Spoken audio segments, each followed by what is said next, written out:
Hey, comic book fans, welcome back to Comic Book Corner 2.0. And fans, you're back with me, Mike Spider Slayer, getting ready to do that all important comic book review so you, the fans, can make a decision what comic books to buy. And today, fans, we're talking about Spider-Woman issue number 4. That's right, fans.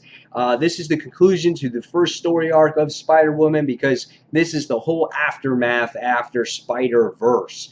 So, yes, so when you read issue number 1 of Spider-Woman, I would kind of sit there and say, you know what, this first issue was garbage. And I did. I was like, this was not a way to start off a series. I didn't even know what I was reading half the time. And by the time now I got to issue number 4, let me just say that this series has improved dramatically. And now we're going to be going into issue number 5. And Jessica is going to be getting a new whole costume change. He's taking a new lean on life, and yeah. So, and this issue really sets all that up. This book is written by Dennis Hopeless, who I admire as a writer. I was a fan of Avengers Arena and Avengers Undercover, and I thought he did very well with those particular series. So that's why I picked up the series to begin with, because I think he's a great writer. The artwork in this particular issue is done by Gregory Land. Now, if you know Gregory Land's artwork, he creates these facial expressions that are just always the same. You know, when it comes to smiles, it's like, that's how it looks, you know, always. Like, I'll give you an instance here. You know, when it comes to his actual body, you know, body art, it's beautiful. I mean, that's the way it looks. You know, it's phenomenally done. When you have these action poses and things like that, really well done. But when it comes to his facial expressions, there it is. Bucky teeth. You know, we have Miss Marvel in there. Hey, check out my teeth. You know, so when it comes to facial expressions, they're just a little bit off. But overall, I thought that the artwork was really, you know, overall it's good. You got crazy monsters in here and whatnot, so fun stuff in here. So what do I think about this overall story? And well, I'd be picking up Spider-Woman now going forward with this brand new bold direction that they're going in. So in this particular issue, we get to see, you know, Jessica come face to face with herself in here, you know, how she is in different Earth. And we find out that, you know, she needs to be the one that's in charge of Loom World. And, you know, she's just kind of looking back at things, you know, looking at herself and seeing what kind of person that she is.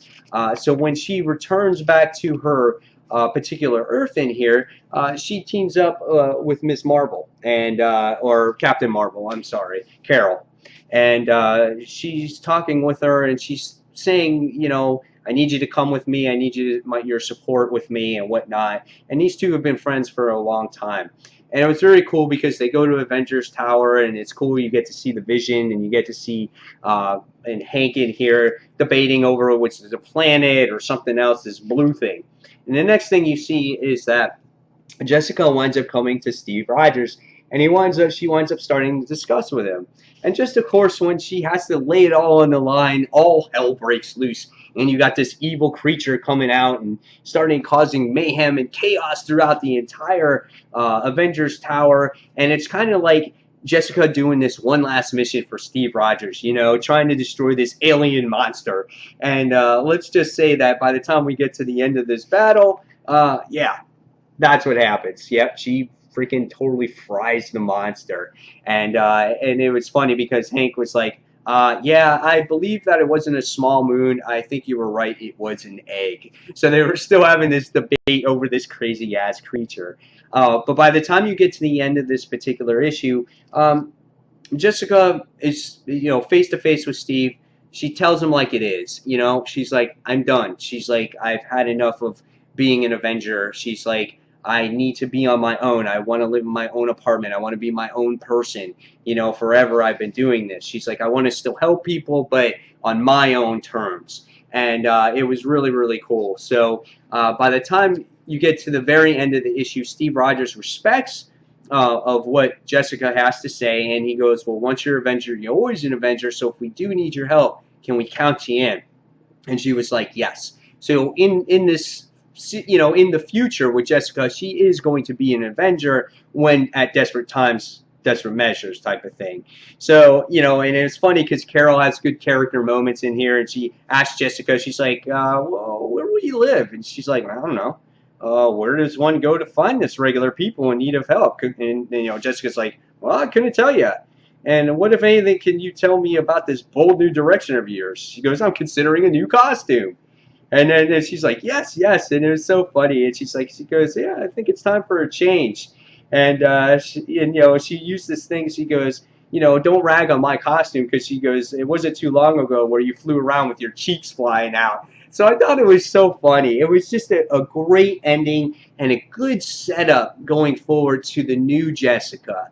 And it was well done, because they just didn't throw it in your face about, okay, Spider-Verse is over, and then the next issue, all of a sudden, she's in this new costume. She is just trying to change herself, and that's what I could appreciate here, that Dennis Hopeless did a wonderful job here. So, I got to appreciate him for doing that. It was a great character development type of issue, and just going to the next chapter of her life. So I enjoyed this issue a lot, and I thought this was actually better than Spider-Verse itself, this particular issue, in my opinion here. So after reading this particular book, I'm going to give this one a 4.5 out of 5 stars. Really enjoyed it this week, fans.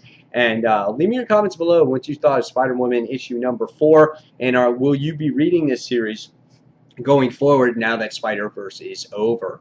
So fans, as always, thank you for watching Comic Book Corner 2.0. And until the next comic book review, you guys can check out my other reviews on Comic Frontline. And fans, as always, thanks for watching, and I'll see you in the next video. Take care, guys.